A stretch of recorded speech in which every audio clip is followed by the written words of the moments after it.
ชัยยามาอิมินาสกาเลนะตังธัมมังอภิปู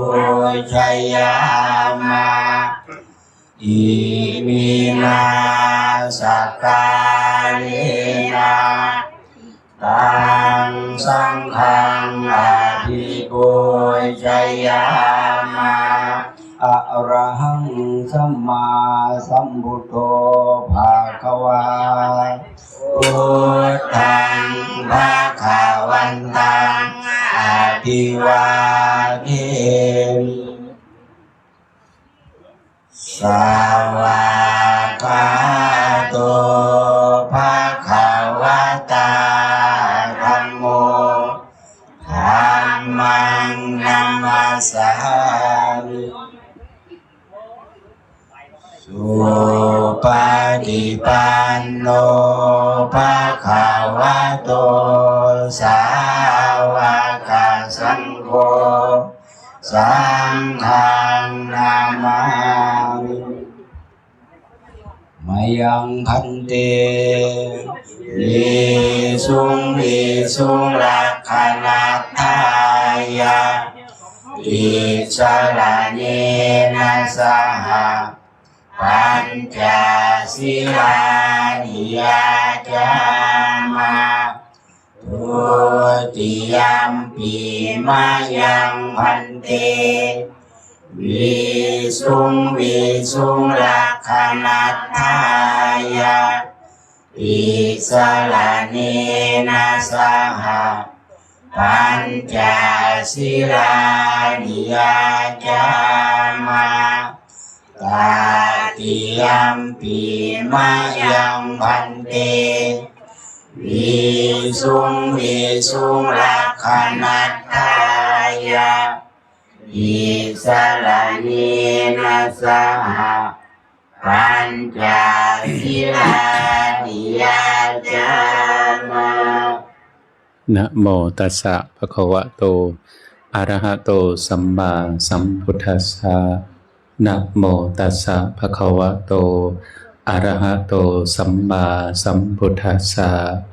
นะโมตัสสะภะคะวะโตอะระหะโตสัมมาสัมพุทธัสสะนะโมตัสสะภะคะวะโตอะระหะโตสัมมาสัมพุทธัสสะนะโมตัสสะภะคะวะโตอะระหะโตสัมมาสัมพุทธัสสะนะโมตัสสะภะคะวะโตอะระหะโตสัมมาสัมพุทธัสสะพุทธังสรณังคัจฉามิพุทธังสรณังคัจฉามิธัมมังสรณังคัจฉามิธัมมังสรณังคัจฉามิสังฆังสรณังคัจฉามิสังฆังสรณังคัจฉามิทุติยัมปิพุทธังสรณังคัจฉามิทุติยัมปิพุทธังสรณังคัจฉามิทุติยัมปิธัมมังสรณังคัจฉามิทุติยัมปิธัมมังสรณังคัจฉามิทุติยัมปิสังฆังสรณังคัจฉามิทุติยัมปิสังฆังสรณังคัจฉามิตติยัมปิพุทธังสรณังคัจฉามิตติยัมปิ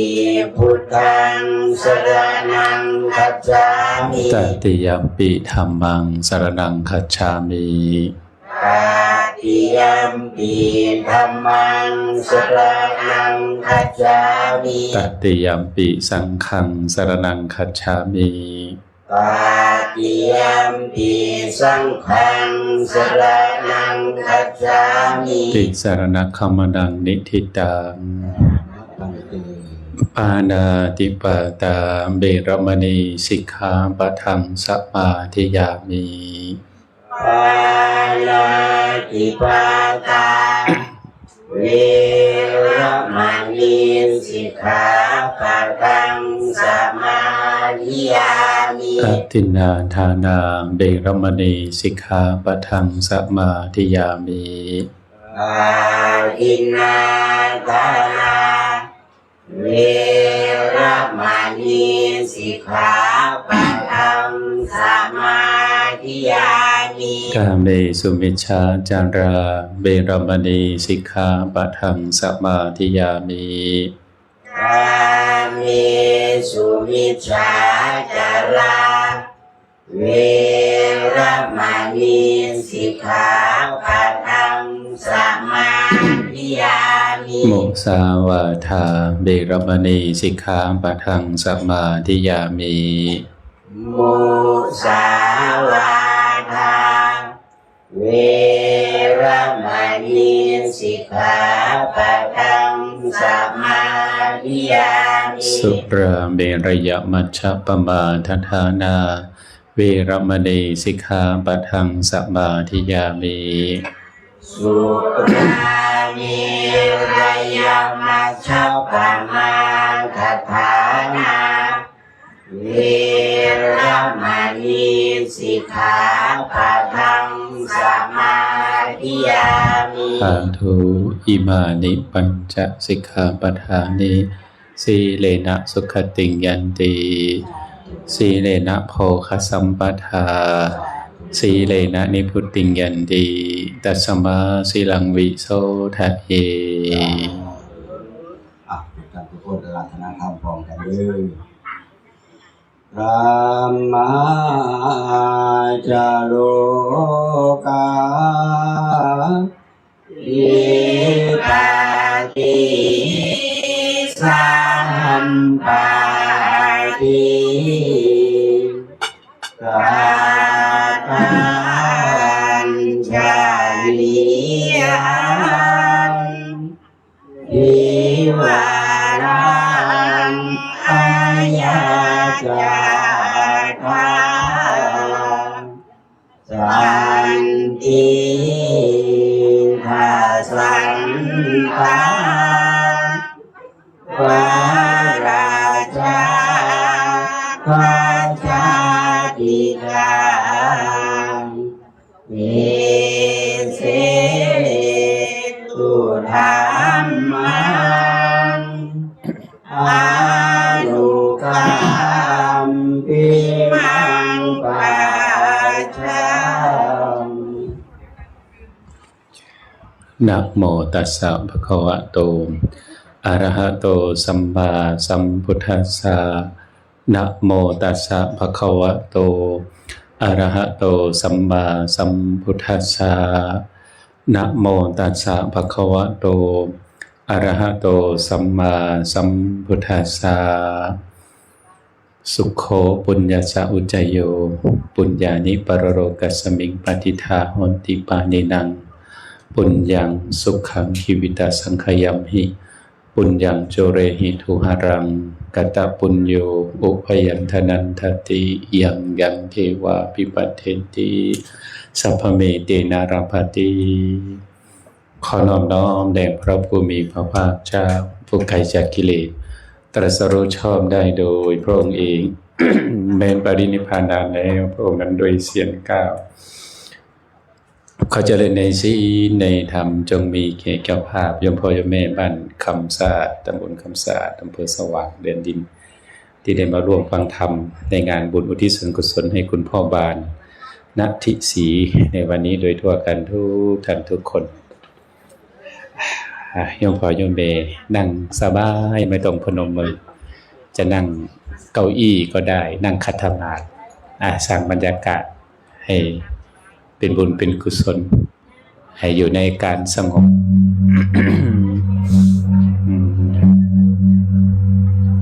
จะได้ฟังธรรมมาบุญอุทิศส่วนกุศลคุณแม่พัญญาณทิศรีผู้เป็นภรรยาผู้ใดคุณแม่พัญญา าธุโยมแม่นายเดชานั่งโนนาณทิศรีบุตรชายบุตรสะใภ้นางรัตดาณทิศรีบุตรสาวนางนายนาณทิศรีบุตรสาวตลอดถึงญาติพี่น้องสู้ผู้สุคนพี่น้องบ้านคำสะอาดได้มารวมฟังธรรมก็ถือว่าพ่อบ้านเพิ่นละโลกนี้ไปแล้วอายุจักปีโยมแม่76บ่แล้วเสียสาธุจังตั้งโดนแล้วโดนแล้วบ่โดนไปแล้วตายปีกายนี่เจ้าค่ะโอ้ปีกายเมื่อต้องมาเฮ็ดบุญเนาะปกติก็เจ้าสิเฮ็ดบุญพร้อมบ่เด้ ตายมื้อนี้แตกบาตรเฮ็ดบุญพร้อมกันทั้งบาตร นะถือว่าเราตายจากโลกนี้ไปแล้วก็เป็นเรื่องที่พวกเราสิต้องยอมรับความจริงให้ได้เพราะว่าความจริงก็คือเฮาต้องเป็นจังซี่หลีกหนีบ่พ้นแต่ว่าศีรษะสิเดียวหอดวางไผวางมันมื้ออื่นก็สิไปแสดงธรรมบุญแจกเขาอีกอยู่ขอนแก่นอยู่บ้านโคกนางงามอำเภอเมืองญาติธรรมเพิ่นก็นิมนต์คือกันนั่นเองมื้อนี้มาอำเภอสว่างบ้านคำสะอาดโยมแม่ญาติธรรมได้เห็นอาจารย์สุราษฎร์ที่ไปเทศน์วันที่17ที่บ้านจำปาเพิ่นเขามากราบอยู่วัดว่าเป็นผู้ใดซั่นน่ะวะ ผมมาอยู่พี่6ปีเพิ่นว่าเพิ่นมาจำพรรษาอยู่นี่ก็เลยไปก็เลยว่าโอ้สาธุนำบุญหลายวัดก็เป็นตาอยู่ให้ขนาดอยู่ใกล้วัดแต่ว่ามันป่ามันลุ่มลื่นดียังพอจังได๋ก็ถือว่าพี่น้อง บ้านคำสะอาดได้มีบุญร่วมกันกับอาตมานำกับเจ้าภาพบ่มีบังเอิญทุกสิ่งทุกอย่างแม้นสิเห็นหน้ากันเที่ยแรกก็บ่มีบังเอิญพบลาจากบุญวาสนาที่สิมีต่อกันพวกเขาก็เลยต้องมาทำความเข้าใจคำสอนพระพุทธเจ้าหลายๆเพื่อสิให้เฮาได้บททุกข์ย่ำสูญเสียพัดภาคจากของรักของชอบใจสิบททุกข์จังโยมแม่พัญญานี่พอตาเราตายให้น้ำเราอยู่บ่ให้น้ำเราบ่ฮะคือสิสร้างเราเดี๋ยวบ่ให้เนาะ นะแท้บ้านบ่ว่าบ่ในใหญ่แต่ผัวตายแต่บ่ให้เราก็สิสร้างอยากให้ผัวตาย บ่หยอกแต่ยังก็บ่ให้แล้วโยมแม่อยากให้เราตายเร็วๆบ่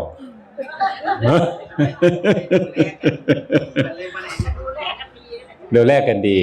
ก็เลยบ่มีน้ำตาให้โอ้ยเก่งขนาดเด่นนี่โยมแม่ผู้ใดบ่ให้น้ำผัวบ่ให้น้ำเมียย่ำตายนี่เก่งอาตมาว่าแสดงว่ามีธรรมะพอสมควรหรือว่านั่นก็สร้างหลาย แสดงว่าสร้างผัวหลายสร้างเมียหลายเลยโอ้ยจะมันดีใจบานกูสิได้ผัวใหม่กูสิได้เมียใหม่ เศร้าตายแต่แม่นกูอิ่มมันหลายบักอันนี้อีอันนี้เนาะ เอาจังสั่นได้ไม่ออกเองอิ่มจังได๋อิ่มผัวอิ่มเมียคือบ่ได้กินคือว่าอิ่มเด้อย่างว่ามันเป็นเรื่องที่พวกเฮาสิต้องมาทำความเข้าใจสิ่งเหล่านี้พวกเฮาสิต้องได้เจอทุกคนพระพุทธเจ้าเพิ่นบอกว่าพวกเฮาเกิดมาเนี่ยเพื่อสิพัดพรากจากของรักของชอบใจสิสาสิเล่าอีกเรื่องนึงจะต้องเจอกันแน่นอนแม้สิฮักปานใดก็สั่งก็พอยังแม่สิเป็นสามีสิเป็นลูกเป็นพ่อเป็นแม่เป็นพี่เป็นน้องเมื่อเรื่องก็ต้องพัดพรากแต่คนบ่ได้ฝึกไว้บัดนี้บ่ได้ฟังธรรมบ่ได้นั่งสมาธิบ่ได้สวดมนต์บ่ได้ศึกษาคำสอนพระเจ้าทุกข์ห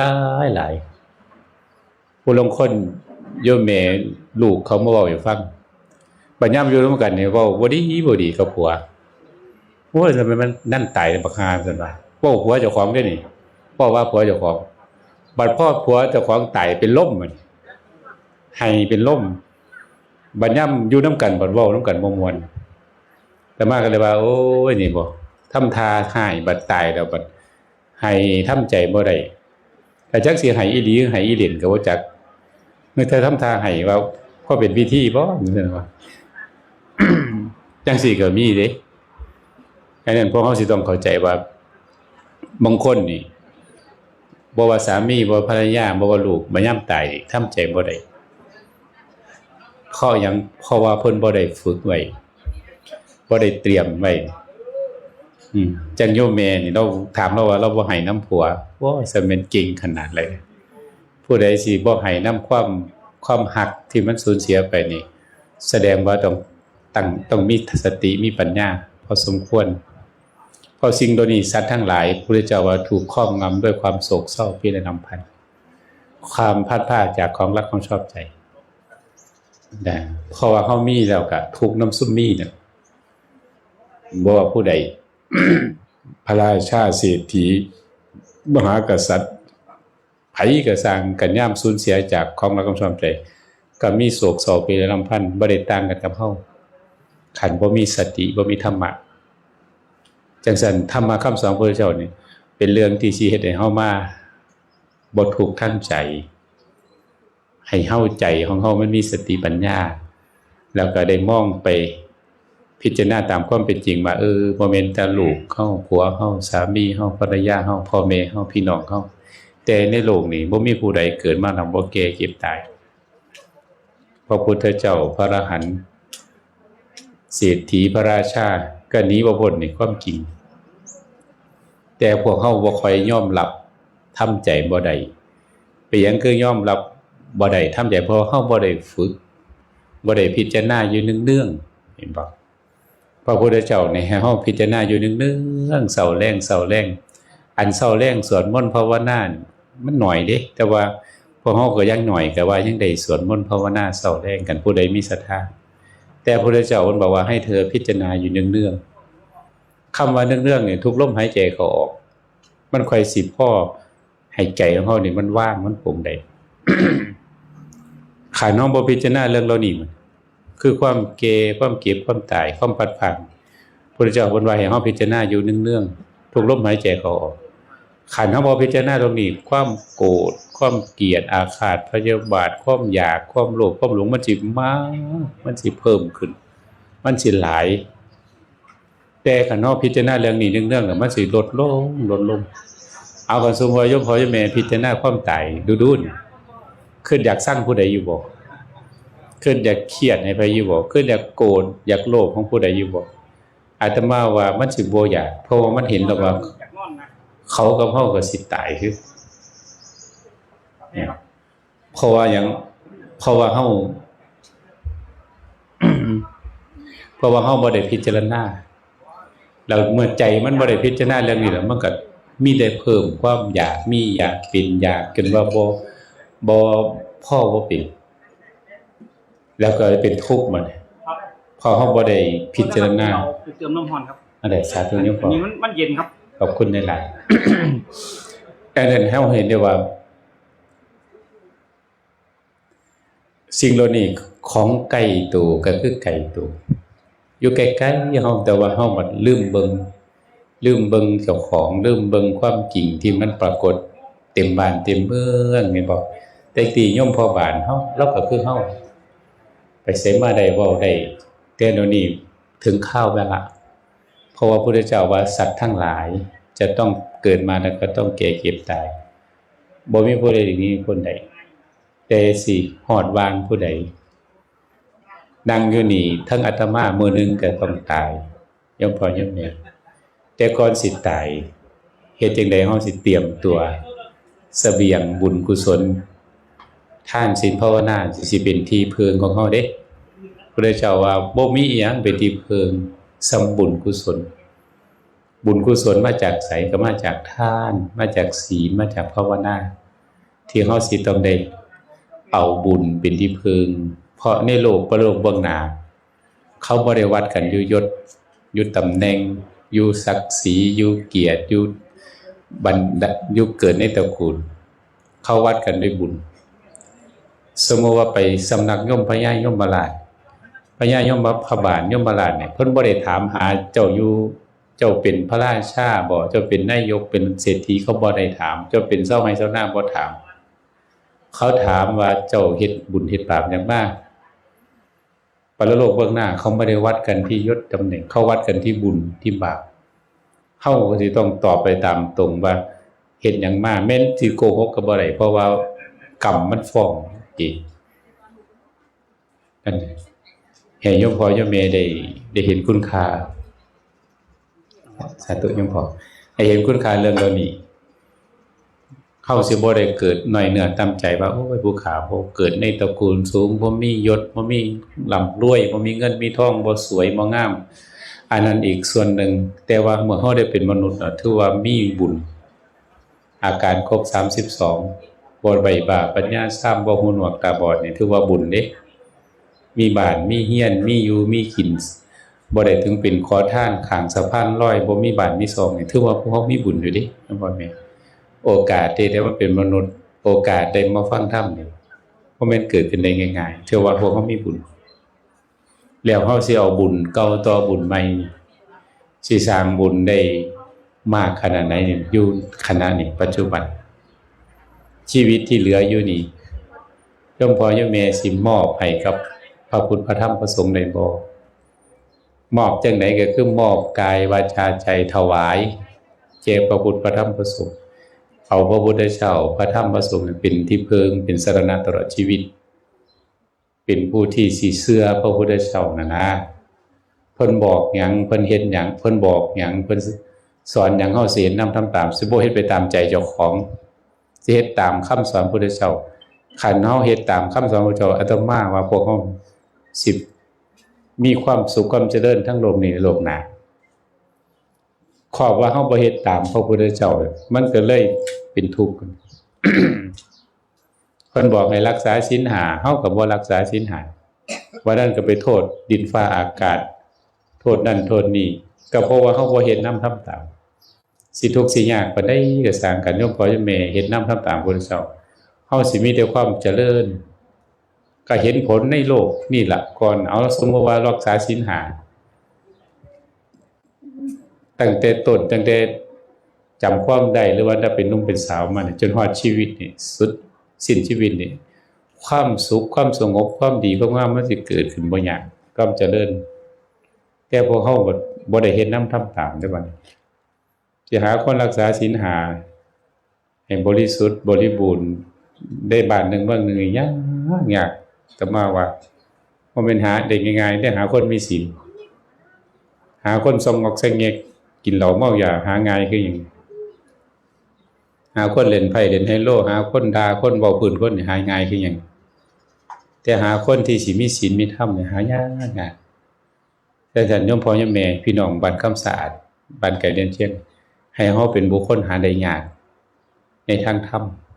นี่ผู้ใดรักษาศีล5จากนี้ฮอดมื้อตายอาตมาว่าบ่มีผู้ใดดอกบ่มียมพบาลนายนริยบาลเอาคนมือถือศีล5นี่ไปลงนรกแน่นอน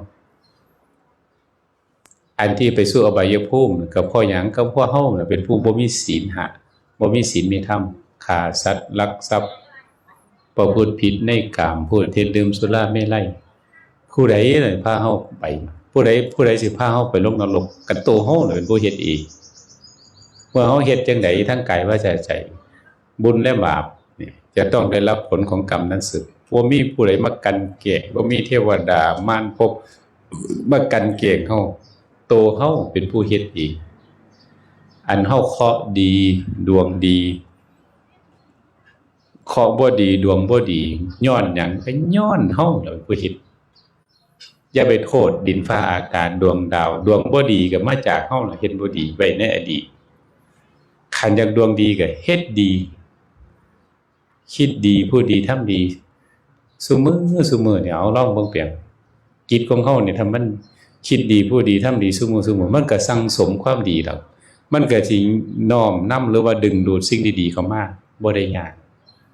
ตื่นขึ้นมาเคยสวดมนต์บ่เคยนั่งสมาธิบ่จังซี่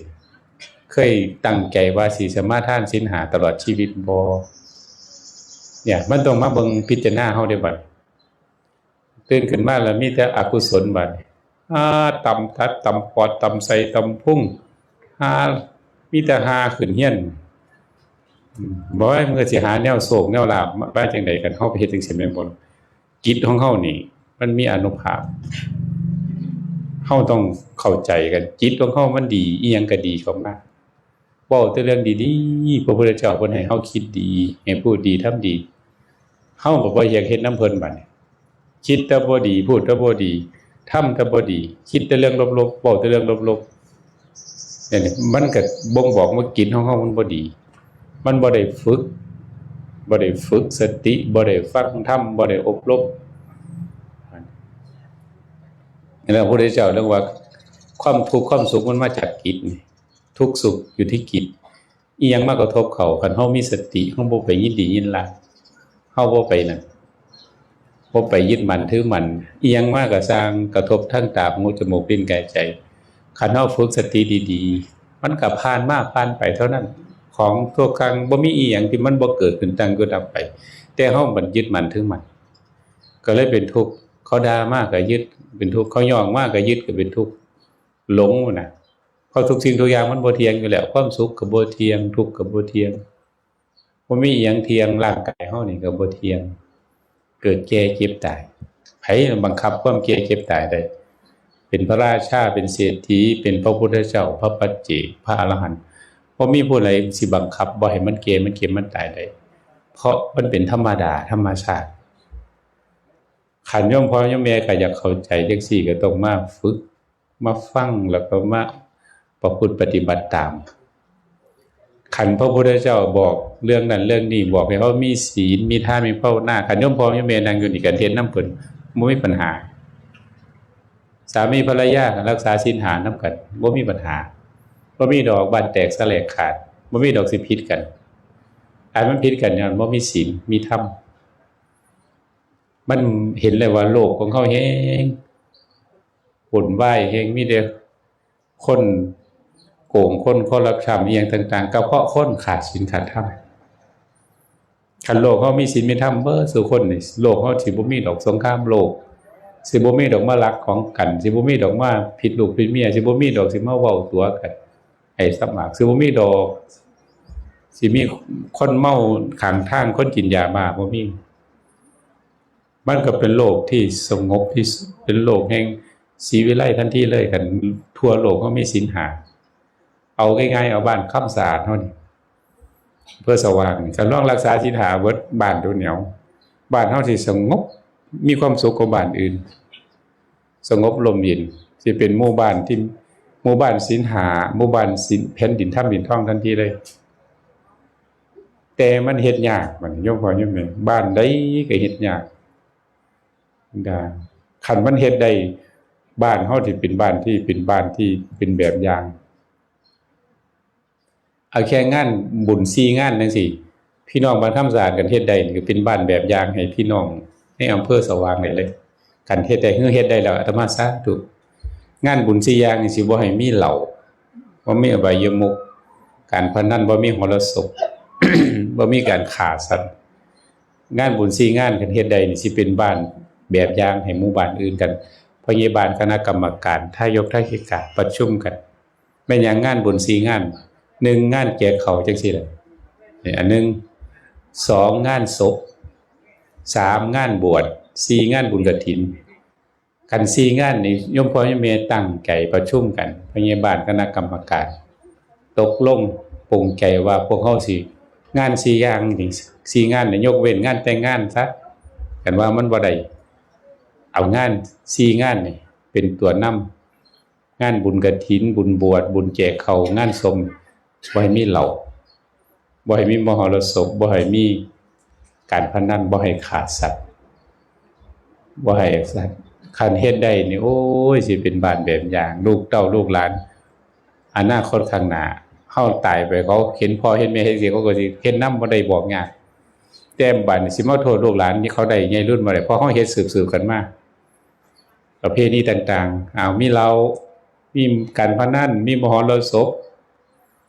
เนี่ยมันเป็นเรื่องที่เฮาเฮ็ดสืบๆกันมา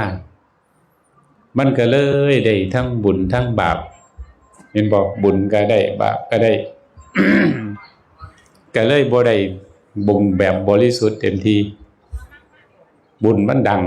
อาจสิบ่เต็มก็ได้เด้บุญบ่ดังอาจสิเต็มน้ำในขวดคันมันเต็มมันสั่นจะบ่ดัง เบิ่งบอกมันเต็ม น้ำกันเครื่องควรกันสร้างมันดังหมดเปรียบมันบุญขันมันบ่เต็มมันสิดัง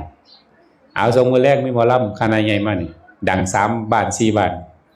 ดังสนั่นวันไปแต่มันบ่เต็มสมมติว่าหมอลำมีผู้ใดมานั่งสมาธิเบิ่งหมอลำอยู่บ่ตั้งกายตรงดำรงสติให้มั่นเรานั่งหน้าหมอลำบ่เห็นได้ไม่ได้เมาสมองสิแงนะยกแข้งยกขาเหยียบเกิบกันเหยียบตีนกันมึงบ่ก็นำกันนะตัวบัดไงกุกนี่มันบ่มีดอกผู้ใดเบิ่งหมอลำนั่งสมาธิเบิ่งหมอลำเห็นบ่นี่มันบ่เต็มก็เรียกว่าบุญมันบ่เต็มมันม่วนแต่ว่ามันบ่เต็มแต่บุญบ่ม่วนมันเต็มบัดบุญรักษาศีลบุญนั่งสมาธิบุญสวดมนต์บ่มีผู้ใดฮู้จักดอกแต่มันเต็มหมายความว่าเต็มจิตเต็มใจเนี่ยเต็มภายในใจคันเฮ็ดบุญซุมนั้นนี่หาลางเทื่อนี่เมื่อยงานบุญบวชงานบุญแจกเขาแล้วดอกเมื่อยบัดว่าเฮ็ดบุญมันยังคือเมื่อยแล้วจากหยังก็หยังแน่เจ้าภาพจักสิมาเก็บขวดเหล้าจักสิมาเก็บขยะหาลางเทื่อไปเอาหมอลำไว้เดินวัดอาตมาเขาเห็นเขาถ่ายลงคลิปหลวงพ่อกับเจ้าอาวาสกับลูกวัดเจ็บขยะหมอลำแล้วยังบ่เศร้าเจ้าภาพบ่ทันได้ตื่นปัดกวาดเหล้าขวดขยะแม่นหลวงพ่อกับลูกวัดก็เลยเห็นแล้วได้สังเวชว่างานบุญเอาหมอลำไปไว้วัดแต่ว่ามีแต่ขยะบัดนี้ตื่นยามมื้อเช้ามาสิได้บุญได้บาปมากคิดว่าสถานที่วัดเป็นสถานที่บ่ควรเอาสิ่งเหล่านั้นไปซ้ำไปทำลายพุทธสถานที่นะบัดยามนั้นให้ลูกให้หลานอยากให้บวชโดนบัดว่าโดนอยู่โดนๆนะมอมบัดว่าโดนจังได๋หมอลำขาขาวๆมอมบวชไม่ไปมันก็ห่วยกันบ่ค่าพระเหลียงบ่เครื่องหัวโลนมีต้นใส่คือกันเนาะว่าไงลีเบิ่งอยู่ศาลาบ่ได้ก็อดบ่ได้เต้นอยู่หั่นน่ะบ่ให้คนเห็นซุมมอมก็ได้หาลางเทื่อมันเป็นจังซั่นเด้โยมพ่อโยมแม่ความมันบวชใหม่มามันสิบ่ทันได้เครื่องย่ออยู่ก็แฮ่งเข้ามาวัดบัดนี้ยากแม่นบ่มีเครื่องย่ออยู่มันก็ยังอดยากอยู่นี่คือสิ่งที่พวกเฮาเฮ็ดประเพณีวัฒนธรรมอันนั้นสิ่งเหล่านี้มันเป็นเรื่องที่อยากให้โยมพ่อโยมแม่ได้เห็นได้เข้าใจนำได้เอาไปพิจารณานำการเฮ็ดได้เนี่ยสาธุโยมพ่อโยมแม่เรื่องเหล่านี้อันนี้เรื่องจริยธรรมศีลธรรมเบื้องต้นเรื่องที่สิเฮ็ดให้เฮาออกจากวัฏสงสารให้พ้นทุกข์ให้ดับทุกข์ได้บัดแฮ่งสูงขึ้นไปแฮ่งละเอียดไปดีแค่ระดับศีลธรรมเบื้องต้นพวกเฮาก็สอบตกหรอกแค่ให้มีศีลหาสุคนก็ยังเฮ็ดบ่ได้สิเว้ายังสิไปนิพพานมามีแต่สิพานลูกพานผัวนั่นแหละศีลหาบ่ได้แม่นบ่นี่พวกเฮาสิต้องเข้าใจว่ามันเป็นเรื่องที่เฮาสิต้องมาพิจารณาให้เห็นว่าชีวิตของเฮาสุดท้ายแล้วเฮาก็เอาอิหยังไปนำบ่ได้ลูกสามีภรรยาทรัพย์สมบัติหักหลายปานใดมีหลายปานใดก็เอาไปนำบ่ได้ตายลงยามใดทรัพย์สมบัติก็เป็นของผู้อื่นของผู้อื่นเบิดเฮามีหลายมีน้อยก็เอาไปนำบ่ได้อีกสิ่งเหล่านี้พวกเฮาบ่ได้คิดบ่ได้พิจารณาขาดการพิจารณาก็เลยต้องให้พวกเฮาต้องมาทำความเข้าใจถึงว่ามางานศพบ่ว่างานบุญแจกเขาอย่างน้อยๆให้โยมพ่อโยมแม่เตือนใจเจ้าของสักนิดนึงคิดจักนึงว่านี่ว่าสังขารมันเป็นจังซี่บ่เที่ยงเนี่ยโยมพ่อบานก็จากโลกนี้ไปแล้วมันบ่เที่ยงเนี่ยมันเจ็บตายถึงข้าวว่าละเฮาก็สิต้องเป็นจังซี่แม้จะอยู่ได้ถึงชราก็ต้องตายเพราะสัตว์ทั้งหลายย่อมเป็นอย่างนี้ตามธรรมดามื้อนึงโยมพ่อโยมแม่ก็สิต้องจากโลกนี้ไปคือกันบ่มีหลีกหนีหนีพ้นบ่ได้แต่พวกเฮาสิเตรียมตัว เสบียงคือบุญกุศลบ่สร้างที่ตายเท่าเครือเสือสิตายเท่าเราคนที่ตายเท่าหาบุญหาบาปนะเสบียงคือบุญกุศลเนี่ยมีที่เพิงเป็นที่เพิงบ่เพิงลูกเพิงผัวเพิงเมียกับเพิงในชั่วข้าวนั่นเด้เขาบ่ได้พาเฮาไปสวรรค์ไปอีหยังนี้เป็นนิพพานเด้อยู่ขึ้นสวรรค์ตกนรกตัวไผตัวมันดีเมียผัวไปน้ำกันบ่ได้กันบ่ได้เฮ็ดบุญบุญไผบุญมันเด้บาปไผบาปมันยมพ่อยมเมียต้องเข้าใจเรื่องนี้น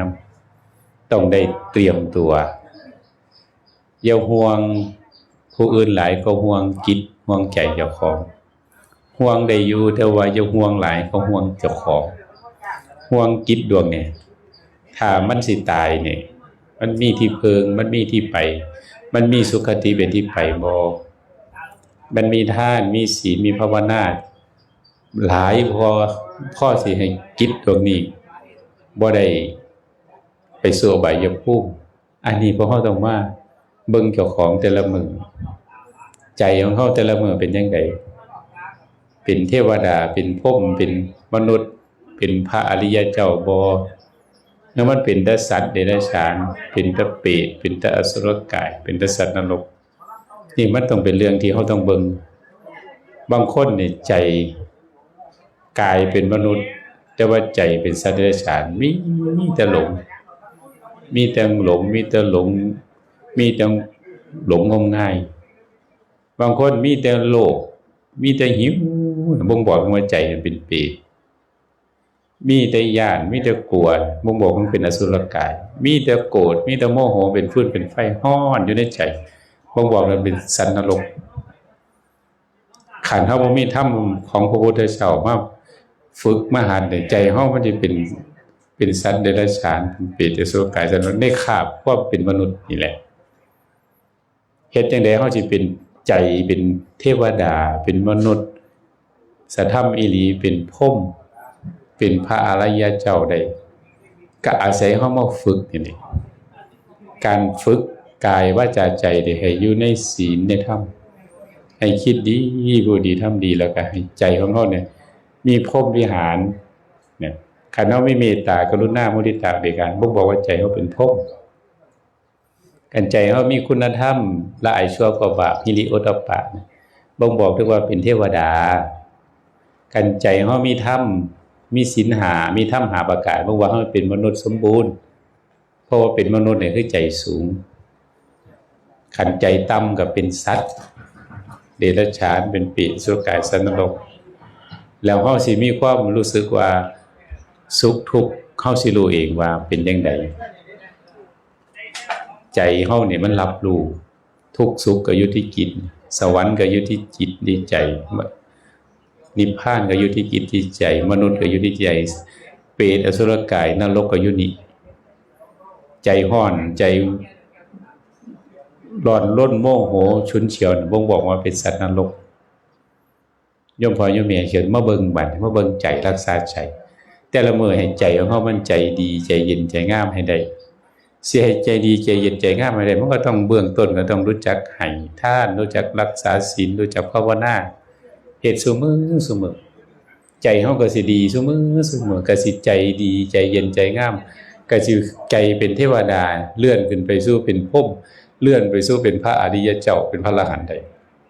ก็อาศัยเฮ็ดซุมื้อเมื่อเฮ็ดซุมื้อแล้วใจเฮาก็สิดีวันดีขึ้นไปเรื่อยๆเคยสั่งคนก็บ่สั่งบัดเคยโกรธก็สิบ่โกรธจากโกรธได้หลายก็เหลือนิดหน่อยจากโลภได้ก็ลดเพราะหยังเพราะเฮาเฮ็ดซุมื้อให้ทานได้ซุมื้อรักษาศีลได้ซุมื้อภาวนาได้ซุมื้ออันนี้ผู้ใดเห็นบ่เห็นก็อย่าเพราะว่ามันเป็นบุญเป็นบาปเนี่ยบ่ได้ขึ้นว่ากับไผเห็นบ่เห็นไผย่องบ่ย่องบุญบาปเนี่ยบ่ได้ขึ้นอยู่กับคนเห็นบ่เห็นบ่ได้ขึ้นอยู่กับคนย่องบ่ย่องมันเห็นด้วยการกระทำที่เฮาเฮ็ดเฮารู้เองเมื่อเฮาเข้าใจจังซี่แล้วเฮาสิสร้างบุญบ่ต้องทานก็มีทานบ่ต้องเป็นบุญทานบ่บุญบ่ต้องทานบ่เป็นบุญก็มีโยมพ่อโยมแม่ทานบ่เป็นบุญเป็นหยังมันทานเราทานมหรสพมื้อนี้เอาสัตว์เป็นมะขาเป็นทานมื้อทานปืนผาหน้าไม้เครื่องจักรศัพท์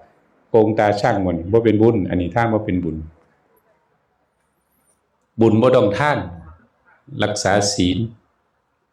นั่งสมาธิสวดมนต์นั่งสมาธิบ่ต้องท่านบ่เสียเงินจักบาทให้อภัยทานใจของเฮานี่ให้อภัยทานเบิ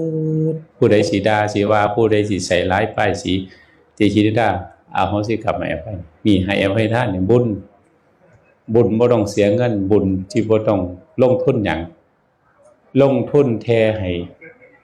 รักษากายวาจารักษาศีล5ดีๆซุมื้อบุญได้กลางวันได้บุญตลอดทุกมื้อได้บุญทั้งกลางวันกลางคืนนี่รักษาศีลสวดมนต์ภาวนาเช้าแลงมีสติเอาพุทโธไปเฮ็ดงานกับพุทโธได้ทั้งงานได้ทั้งบุญนำกันโยมพ่อโยมแม่สลาดเอาบุญบ่ยากเอาเฮ็ดนึ่งข้าวถูศาลาถูเฮียนซักเสียผ้าเอาพุทโธไปนำนึ่งข้าวไปนำถูเฮียนไปนำพุทโธไปนำในใจเฮ็ดงานไปนำกับพุทโธไปนำก็ได้บุญเฮ็ดพร้อมได้งานพร้อมเฮ็ดอาหารไปนำเฮ็ดอีหยังบ่ลืมพุทโธบ่ลืมคำสอนพุทธเจ้าบ่ลืมพระพุทธพระธรรมพระสงฆ์คันเฮาเข้าใจจังซี่เฮ็ดบุญได้บุญบ่ยากคันมีพระพุทธเจ้าอยู่ในใจนี่ไปไสก็บ่ต้องยากเพราะอย่างบ่มีผู้ใดสิมีบุญบารมีมากเกินพระพุทธเจ้าใน3โลกธาตุเพราะพระองค์เป็นผู้รู้แจ้งเป็นผู้มีบารมีเต็มสมบูรณ์เทวดาม่านพรหมยังมากราบมาไหว้เพิ่นโยมพ่อโยมแม่อันใดว่าศักดิ์สิทธิ์ที่เฮาไปกราบพญานาค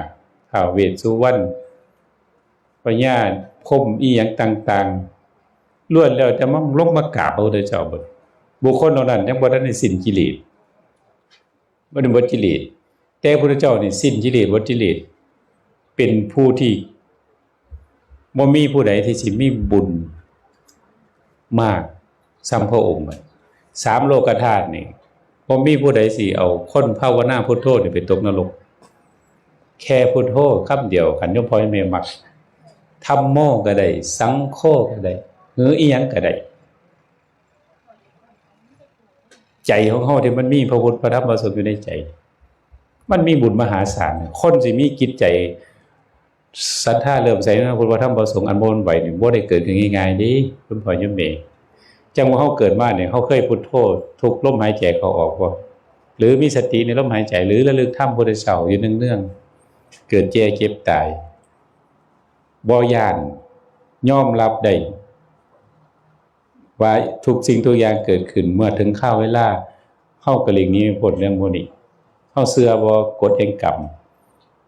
ทำดีได้ดีทำชั่วได้ชั่วนี่พระพุทธเจ้าสอนให้เฮาเห็นคุณค่าตรงนี้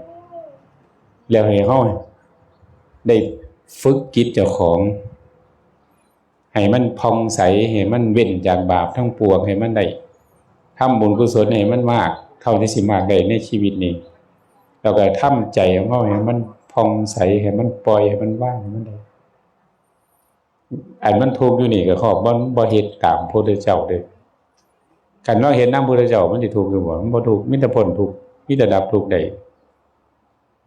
เพิ่นบอกให้รักษาศีลเฮาก็เฮ็ดเพิ่นบอกให้ทานเฮาก็เฮ็ดนำเพิ่นบอกให้เขาภาวนาก็เฮ็ดมันสิมีแต่เหตุให้เกิดสุขทุกอย่างปานใดก็สร้างอยากขาดความดีศีลธรรมเทวดาสิรักษาคนสิหักอีหยังก็สร้างกันเฮามีศีลมีธรรมนี่เพราะว่าแต่คนผีก็หักโยมพ่อโยมแม่กันใจของเขามันมีบุญมีกุศลทุกปานใดก็สร้างบ่ลืมศีลลืมธรรมรักษาศีล5เอามันสิตายย้อนบ่ได้ย้อนผิดศีล5ก็มันฮู้จักลงไปก็ลองตั้งใจจังซี่ดูเอาธรรมะว่ามีแต่สิเจริญรุ่งเรืองเทวดาอาจสิมาซอยมาหยังก็ได้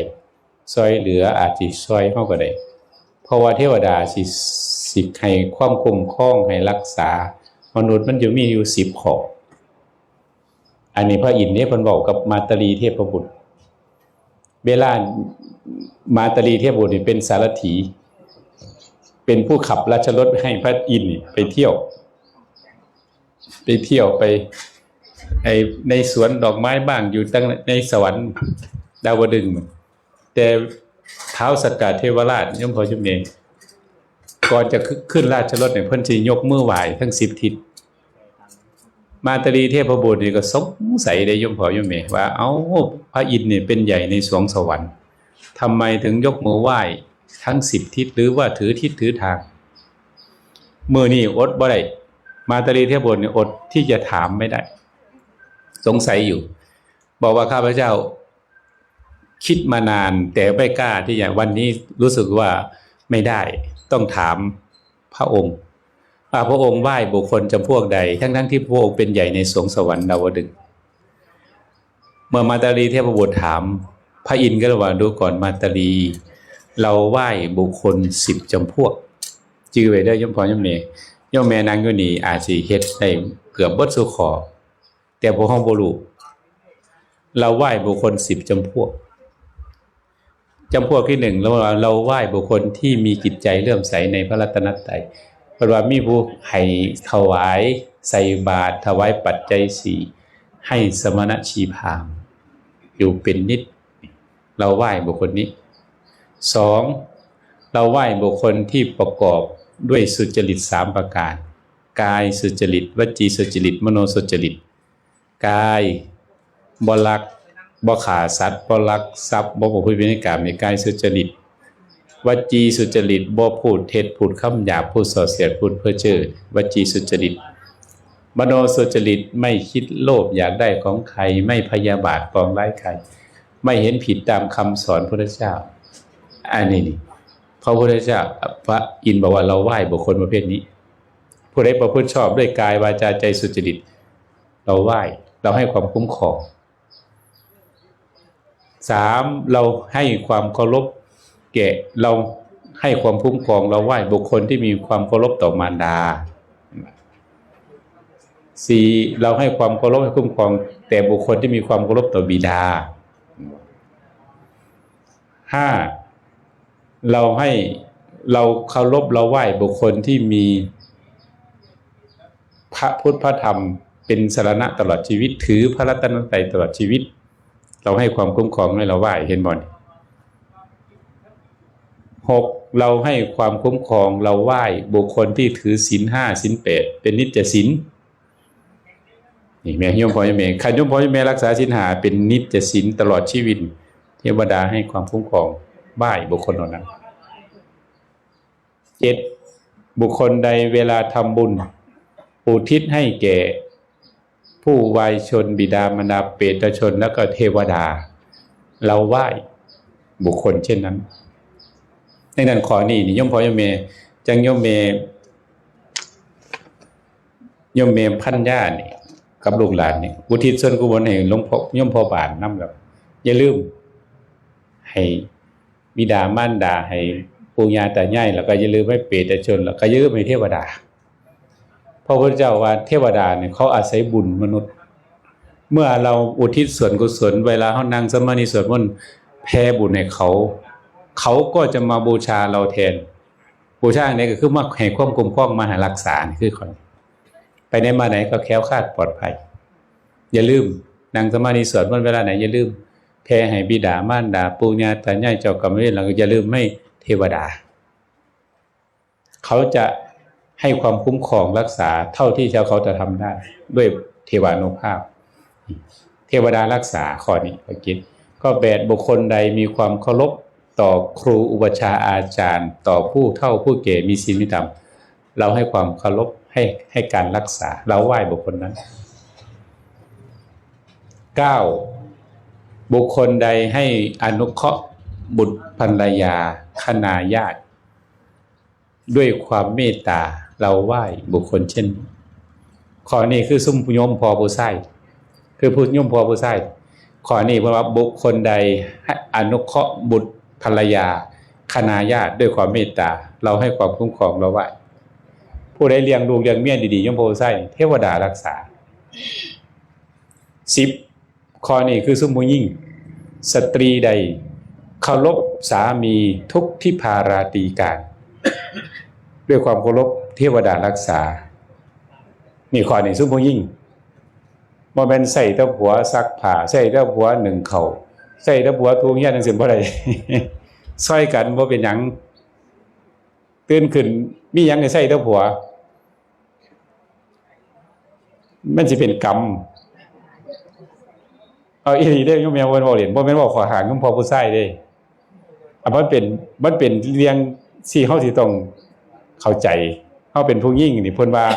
เป็นผู้หญิงนี่มีบุญน้อยกว่าผู้ชายเพิ่นว่าคันว่าพอเฮาผู้หญิงเฮาเกิดมาแล้วเฮาสิมีทุกข์5ประการพระพุทธเจ้าว่าอันสมมุติผู้ชายยังพวกยุ่มพอผู้ชายนั่งอยู่นี่จนตายก็บ่มีทุกข์เรื่องนี้5ประการแต่ผู้หญิงมีทุกข์5ประการแม่หยังยุ่มพอแม่1ทุกข์ต้องเป็นประจำเดือนนี่อันนี้สวดได้มันดอกคันย่อมแม่ฮู้ย่อมพอผู้ชายเคยเป็นประจำเดือนบ่บ่เคยเป็นจักเทื่ออาตมาก็บ่เคยเป็นประจำเดือนเคยเป็นแต่ลิสะดวกถ่ายเป็นเรียกตะกี้โยมแม่นี่ทุกผู้หญิงนี่สัวสิเศร้าจักปีโยมแม่อันผู้หญิงถามแน่50เนาะ50ขึ้นผู้ล่ะทุกบ่เป็นประจำเดือนแต่เงินซื้อผ้าอนามัยบ่เบิดเป็นแสนๆสัวสิฮอด50ปีนี่2บัดนี้ทุกบ่เป็นลูกสะใภ้สมัยประเทศอินเดียนี่เพิ่นว่าผู้ใดเป็นผู้หญิงสิไปอยู่น้ำปูน้ำยาซุมื้อก็บ่สนนะก็บ่ได้ล่ะยาบ่ดีเขาก็บ่อยู่นำลูกไปเถียงยาพร้อมบอกเฮียนไว้ปานนั้นแล้วกันผิดกับยา อันนี้ทุกข์ก็เป็นลูกสะใภ้ย่อมพ่อแม่กันผู้ใดไปเป็นลูกสะใภ้สิของจักสมัยเก่าเฮ็ดขยันปานใดก็คันที่นั่งเข้านึงก็เห็นปู่ย่ามาเห็นก็คือว่าเฮาขี้คร้านก็สิงับๆเงียบๆอยู่หั่นล่ะย่านเขาเจ้าเว้า3ทุกข์เพราะต้องบำรุงสามีข้อนี้ผู้หญิงสิทุกข์หลายนี่ทุกข์เพราะต้องบำรุงสามี4ทุกข์เพราะมีลูกยมพ่อผู้ชายเคยมีลูกบ่นี่เคยตั้งท้องอยู่บ่นี่ผู้หญิงนี่9เดือนเนี่ยซัวสิออกว้ายผู้ลางคนนี่ออกยากบักนาม้าบ่เห็นผัวมันเลือดออกเครื่องคุเจ็บหลายหาเรื่องเถื่อว่ามันเจ็บผู้ลางคนก็ออกง่ายแต่บางคนนี่ออกยากเห็นผัวบางนามาพอเข้าแล้วใครอองลองคือเก้าอีกบ่ลาบ่จื้อสมัยโยมแม่นี่แฮงบ่ได้ออกอนามัยอาตมานี่คือกันโยมแม่ว่าบ่ได้ไปดอกอนามัยสมัยตะกี้ออกหมอตำแย่แล้วบีบรีดออกหัวเบี้ยวหัวบุบไปผู้ลางคนออกยากหลายขี้ดอนพุ่นแล้วผู้ลางคนออกแล้วบ่ได้อยู่ซื่อบัดนี้อยู่กำบัดนี้ว่าดากกีไฟพุ่นล่ะกินน้ำร้อนอยู่หั่น10มื้อผู้ลางคนซุมื้อมันสิฮู้จักหยังอยู่กำเด็กน้อยแม่นบ่โยมแม่อันนี้บอกให้ฟัง นี่ทุกผู้หญิงก็ต้องมีลูกทุกอันที่หาก็ต้องบ่ต้องเลี้ยงลูกกินอย่างแน่ก็ย่านพิษกระบูนแม่นบ่โอ้ยน้ำนมบ่ดีบ่ว่ากินเห็นบ่นี่คือผู้หญิงเพิ่นก็เลยบอกว่านี่ผู้หญิงขออันนี้เพิ่นว่ากันผู้หญิงเคารพสามีทุกทิปาราตรีการเทวดาสิรักษานี่10ข้อที่กล่าวมาคนโบราณเพิ่นเฮ็ดที่12ข้อ14เดือน7ล่ำให้เข้าสู่วันศีลให้เมียสมมาผัวคู่เคียงคนหูอย่าได้ดูนายนิ่งให้นางเอาใจใส่พวกมะลาดอกไม้เตรียมไว้แต่งผ้าอย่าได้ผ้าละหายผัวโตหนาบดาเอิ้นแต่หาบักกอมมากินใส่เก็บพุ่งฮอดวันศีลก็ให้มุ่งตั้งต่อทำดีให้สมมาสามีแต่งผ้าแรงเศร้าอย่ามัวเมาเอิ้นเซิ้นหอดังได้หอขอให้มาออมหม่ำกินใส่ผู้ผัวฮอดวันพา8ค่ำ15ค่ำคนโบราณว่าให้หักดอกไม้สมมาผัวเด้โยมแม่นั่งอยู่นี่มีสมมาอยู่บ่มีแต่คอนก็สิสมมามึงไปกินเหล้าเมาอยู่แม่นบ่เอ้าคันผัวดีแต่ว่าก็เป็นแต่สมมาอยู่เด้คันเมาเดี๋ยวมันสิโอ๊ยมันสมมาบ่ลงแม่นบ่แม่อันนี้เพิ่นบอกให้เคารพให้เกียรติเพิ่นว่ามันสิหากมีดีได้เทวดาสิรักษาบัดยามกินข้าวคือกันบัดถึงเวลากินข้าวให้ผัวแป้งกินก่อนจนบ่เหลือแต่ก้างหน้าตาจึงค่อยซิม ก็บ่ได้ถึงขนาดนั้นเพิ่นว่าไว้ซื้อให้กินจักอันจักค่ำสนะให้เกียรติกันยามกินนำกันแต่มันบ่จังซั่นบัดนี้มึงเอิ้นพอ3เที่ยมึงสิล้างหัวถ้วยนานมาหลายแม่นบ่โยมแม่เป็นจังซั่นน่ะนะเอิ้น3เทื่อบ่มาน่ะมึง อันนี้ก็เลยบอกให้ฟังนี่คือสิ่งที่พระอินทร์ได้พูดให้ท้าวสักกะให้มาตรีก็บอกว่าเมื่อพระองค์ไหว้บุคคลใดเคารพบุคคลใดกับผมก็จะให้ความคุ้มครองไหว้บุคคลนี้ บัดนี้โยมพ่อโยมแม่นั่งอยู่นี่เฮ็ดได้หลายข้อเห็นที่กล่าวมาเป็นผู้มีศรัทธาให้ท่านถวายปัจจัย4แก่สมณชีพามอยู่บ่ขาดรักษากายวาจาใจสุจริตอยู่ตลอดเป็นผู้เคารพบิดาเคารพมารดากตัญญูเป็นผู้มีศีล5ศีล8เป็นปกติเป็นผู้มีพระรัตนตรัยเป็นสรณะตลอดชีวิตเวลาทำบุญอุทิศส่วนกุศลให้เปรตให้เทวดาให้บิดามารดาบ่ลืมเทวดานำเทวดารักษาแล้วก็เป็นบุคคลที่มีความเคารพต่อครูอุปัชฌาย์อาจารย์ผู้เฒ่าผู้แก่มีศีลมีธรรม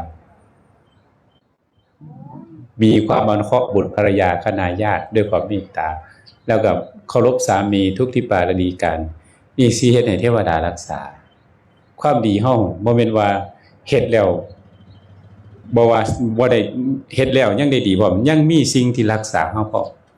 คือสิ่งที่เฮามองบ่เห็นอาจสิจังเทวดาจังซี่ดีอยากให้โยมพ่อโยมแม่ได้เห็นว่าความดีเฮาเฮ็ดนี่มันมีคุณมีค่าจังโยมแม่ผู้เป็นแม่บ้านของพ่อบ้านเนี่ยโยมแม่พันญาเฮ็ดบุญอุทิศหาพ่อบ่แม่นว่าสิได้โยมพ่อเด้พ่อบ้านเนี่ยมันสิได้ฮอดผู้อื่นฮอดบิดามารดาปู่ย่าตายายเจ้ากรรมนายเวรเทวดาด้วยพอเฮาเฮ็ดบุญแล้วก็แสดงออกถึงความมีความกตัญญูกตเวทิตาแม่นพ่อบ้านสิตายไปแล้วก็สร้างลูกเต้ากับโยมแม่ผู้แม่บ้านก็ยังคิดฮอดคิดถึงบ่มีหยังที่ดีส่ำฝากความดีคืออุทิศส่วนกุศลไปให้เพราะว่าปรโลกเบื้องหน้าพระพุทธเจ้าว่าเขาไม่ได้ทำการทำงาน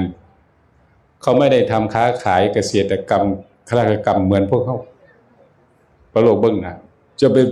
เปรตอสุรกายสัตว์เทวดาบ่ได้เฮ็ดการเฮ็ดงานยากคือเฮามีแต่ไปเสวยผลกรรมผลบุญไปเป็นเทวดาไปเสวยผลบุญไปเป็นสัตว์นรกเปรตอสุรกายก็ไปเสวยผลกรรมบ่ดีที่ได้เฮ็ดให้บัดนี้เฮาเฮ็ดบุญอุทิศกุศลให้โยมพ่อบ้านโยมแม่กับลูกหลานบุญกุศลที่เฮาอุทิศให้สิได้รับบ่คันเฮาบ่ได้ศึกษาบ่ได้ยินได้ฟังเฮาก็สิบ่เข้าใจว่าการอุทิศส่วนกุศลจังเฮากรวดน้ำพระหายาทานกรวดน้ำอุทิศส่วนกุศลด้วยใจเอาน้ำแทนบ่มีน้ำใดบ่ได้คือกันจิตของเฮานี่ซื้อออกไปว่าสาธุขอผลบุญนี้จงสำเร็จแย่โยมพ่อบ้านครับแก่บิดามารดาปู่ย่าตายายเจ้ากรรมนายเวรเทพเทวดาทั้งผู้มีพระคุณเนี่ยเจาะจงให้กันบุญที่เฮาได้เฮ็ดนี่ขันเฮาอุทิศจังซี่แล้วมันบุญกุศลเนี่ยสิไปถึงโยมพ่อบ้านบ่ที่โยมแม่ผู้เป็นแม่บ้านเนี่ยอุทิศให้บัดนี้เฮาเฮ็ดจังได๋บัดนี้เฮาสิเชื่อได้จังได๋บัดเฮาฮู้ขันเฮาบ่เข้าใจคำสอนพระเจ้าพระพุทธเจ้าเพิ่นก็เลยบอกว่าพราหมณ์คนหนึ่งชื่อว่าชานุโสนีพราหมณ์เฮ็ดบุญคือจังโยมแม่น่ะเราก็เลยไปถามเพิ่นว่าผมทำบุญอุทิศให้ญาติที่ผมตายไปแล้วบุญกุศลที่ผมอุทิศให้แล้วจะได้รับไหมจังครับ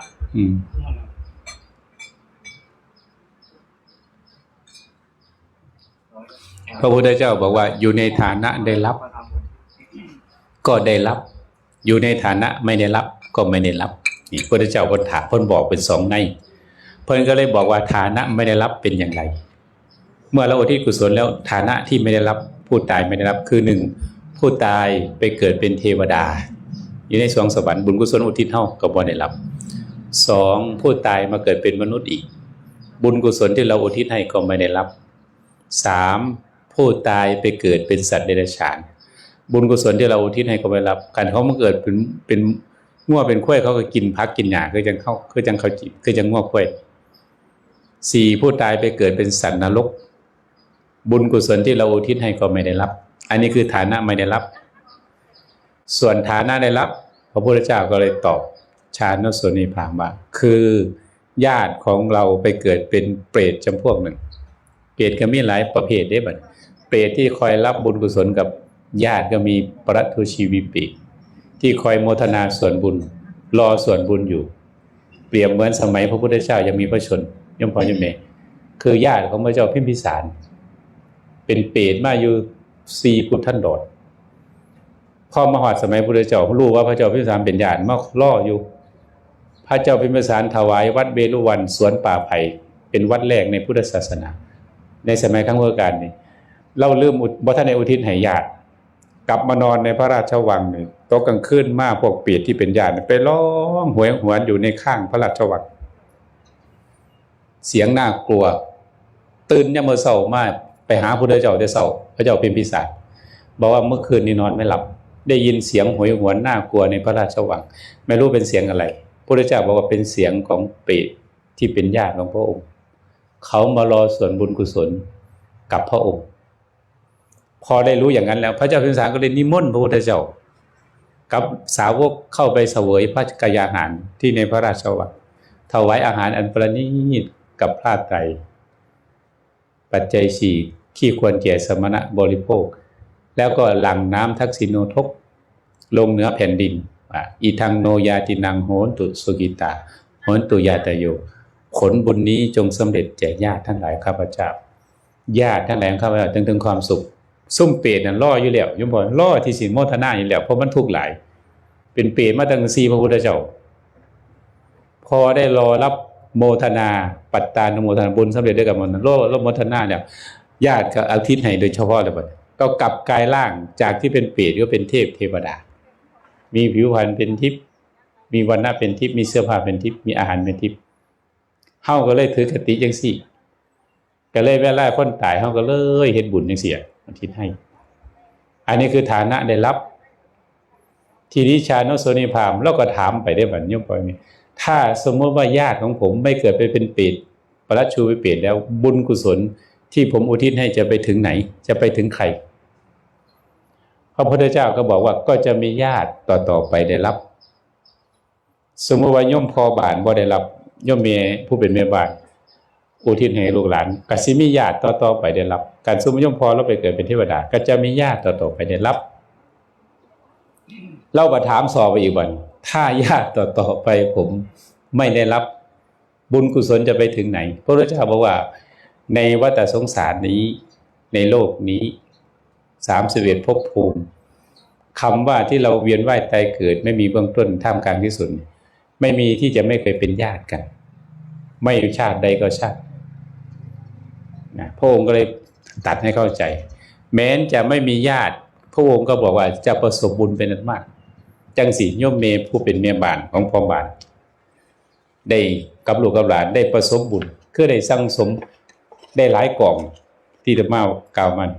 กองนึงเกิดทานนามัยเห็นมั้ยบุญสำเร็จด้วยการให้ทานในนี้กองนึงเอิ้นพี่เอิ้นน้องมาเลี้ยงแขกไปได้มาเลี้ยงถวายพระสงฆ์ได้กองทานนามัยได้แจกทานเรียกว่าบุญเขาแจกทานนี่ได้กองนึงว่าศีลละไมได้รักษาศีลหาดีๆได้กองนึงภาวนาใหม่ได้มาฟังธรรมนี่ก็เป็นองค์ภาวนาก็เป็นลูกก็เป็นอยู่ในส่วนของภาวนาได้อุทิศส่วนกุศลกวดน้ำให้ท่านนี่กับปฏิทานใหม่ได้หลายกองบ่ไม่ได้น้อยกองที่เฮาได้ประสบบุญเป็นอันมากขันบ่มีกำลังศรัทธาบ่มีกำลังทรัพย์บ่มีกำลังปัญญาสิเฮ็ดบุญแต่ละบุญก็เฮ็ดบ่ได้เด้คันบ่มีสุขมื้อนี้ต้องมีกำลังศรัทธาในพระพุทธพระธรรมพระสงฆ์แล้วก็ต้องมีกำลังทรัพย์พอที่สิเฮ็ดได้พร้อมแล้วก็มีกำลังปัญญาเชื่อในคำสอนพระเจ้าว่าการกระทำจังซี่มันเป็นสิ่งที่เป็นประโยชน์ทั้งผู้ตายแล้วก็ทั้งคนรับทั้งเจ้าของนำได้สนับสนุนได้บำรุงพุทธศาสนาได้พร้อมนี่ต้องมีปัญญาพร้อมพระพุทธเจ้าตอบชาณโสนีพราหมณ์ให้เข้าใจชาณโสนีพราหมณ์ก็เกิดความเลื่อมใสถือเอาพระพุทธพระธรรมพระสงฆ์เป็นสรณะ ตลอดชีวิตโยมพ่อโยมแม่นี่คือเรื่องการอุทิศส่วนกุศลอยู่ในฐานะได้รับไม่ได้รับโยมพ่อโยมแม่ก็สิได้สามารถที่จะเข้าใจได้บาดนี้เฮาก็อย่าล้อกันอย่าล้อลูกทำบุญอุทิศให้บ่ต้องล้อยังมีชีวิตอยู่นี่ฟ้าวเฮ็ดอยากให้ทานอยากรักษาศีลภาวนานี่ฟ้าวเฮ็ดลูกเขาสิเฮ็ดให้บ่ให้บ่ได้ไปอดซ่อนน่ะขันบุญเฮามันหลายพอว่าต้องไปว่าต้องไปว่ามึงเฮ็ดบุญแจกเขาให้คนเด้อมึงเฮ็ดบุญกฐินนี่ก็บ่ต้องเสียบ่เฮ็ดกับยามันบ่ได้ไปฝากบุญบ่ได้ไปฝากความหวังในน้ำลูกน้ำหลานฝากไว้น้ำเจ้าของให้ทานตามเฮาก็มีบุญบ่ต้องเสียเงินคือรักษาศีลภาวนาเฮ็ดให้มันหลายๆรักษาศีล5นี่สวดมนต์นอนก่อนนอนพุทโธธัมโมสังโฆนั่งสมาธิจัก10นาที5นาทีสวดมนต์พุทธคุณธัมโมสังโฆซุมื้อเช้าแลให้จิตใจของเฮามันอยู่กับพระพุทธพระธรรมพระสงฆ์อีหยังเกิดขึ้นให้เฮาคิดถึงพระพุทธเจ้าหลายๆคิดถึงคำสอนเพิ่นว่าเพิ่นสอนอย่างหยังให้เอานำไปใส่นำไปปฏิบัติตามได้เห็นคนนั้นคนนี้ร่ำรวยได้เห็นคนนั้นทุกข์ยากลำบากอุบัติเหตุให้เฮาคิดว่าโอ้พุทธเจ้าสอนว่าสัตว์โลกย่อมเป็นไปตามกรรมย่อมจำแนกสัตว์ให้เลวทรามและประณีตบ่มีผู้ใดหนีกฎแห่งกรรมได้สิเฮ็ดอีหยังก็หนีบ่ได้โยมพ่อโยมแม่เพราะว่าพระพุทธเจ้าว่าการกระทำที่เฮาเฮ็ดไว้ทั้งกายวาจาใจมันมาส่งผลมาให้เฮาทุกเวลาที่เฮามาเกิดเป็นมนุษย์ก็ย้อนหยังย้อนกรรมดีของเฮามาเฮ็ดอยู่นี่มาเป็นบุญบ่มีผู้ใดสิมาพาเฮาขึ้นสวรรค์ตกนรกพามาเป็นมนุษย์กรรมก็คือตัวการกระทำทั้งกายวาจาใจก็เรียกว่ากรรมแปลว่าการกระทำเฮ็ดดีก็ว่ากรรมดีเฮ็ดบ่ดีก็คือกรรมบ่ดีนี่พวกเฮามาเป็นมนุษย์ย้อนกรรมดี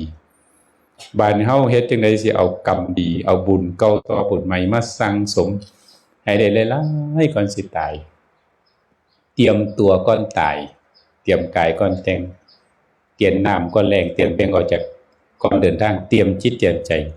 ก่อนสิพัดภาคบ่ย้านตายยามใดบ่ย้านกันมันมีบุญคันคนมีบุญบ่ย้านตายเด้ยังบ่แม่นคันคนบ่มีบุญน่ะย้านคันบ่มีบุญคันเฮามีบุญมีสติมีธรรมะนี่บ่ย้านตายเพราะว่าตายมันหนีบ่พ้นย้านก็ตายบ่ย้านก็ตายสู้เฮาบ่ย้านซะดีกว่าสิเตรียมตัวจังได๋เตรียมตัวก่อนตายจังได๋เตรียมจังได๋เตรียมก็คือเตรียมบุญกุศลทานศีลภาวนาเตรียมดีๆมีสติทุกลมหายใจนี่พุทโธทุกลมหายใจบ่ย้านคันผู้ใดมีพุทโธนี่บ่ย้านผู้ใดมีสติในลมหายใจผู้ใดมีทานมีศีลภาวนานี่บ่มีทางที่สิยมพ่อบานหรือว่าในนิบานสิเอาคนมีทานมีศีลมีภาวนานี่ไปตกนรกบ่มีดอกให้มั่นใจเลยว่าตายแล้วนี่ก็บ่ตกนรกเพราะหยังเพราะมันมีทานมีศีลมีภาวนาเบิ่งศีล5เฮานี่แค่มีศีล5นี่ก็บ่ตกนรกละมีศรัทธาในพุทธธรรมประสงค์บ่ได้เสียเงินซ้ำศรัทธาในพุทธธรรมประสงค์ก็บ่ได้เสียเงินรักษาศีล5ก็บ่ได้เสียเงินสวดมนต์ภาวนาบ่ได้เสียเงินแฮงได้บุญหลายทานสิทำให้รวยศีลสิทำให้สวยภาวนาสิทำให้มีปัญญาทานเป็นเสบียงศีลเป็นสะพานภาวนาเป็นยานพาหนะนี่นะพอเฮาสิสั่งสมบุญตรงนี้ให้มันได้มากที่สุดทานศีลนี่2อย่างนี่ไปสวรรค์ได้แต่ภาวนานี่ไปวัดนิพพานขันมีแต่ทานแต่ศีลนี่ได้ไปอยู่มนุษย์สมบัติได้สวรรค์ขันบ่มีภาวนาบ่ได้ไปนิพพานสิต้องมีภาวนาการภาวนาคือการมีสติในลมหายใจเข้าออกทุกอิริยาบถแล้วก็หาเวลาก่อนหลับก่อนนอน5นาที10นาทีขันมีศรัทธาเนี่ยให้มันหลายกว่านั้นครึ่งชั่วโมง1ชั่วโมงก็นั่งได้กันมีศรัทธา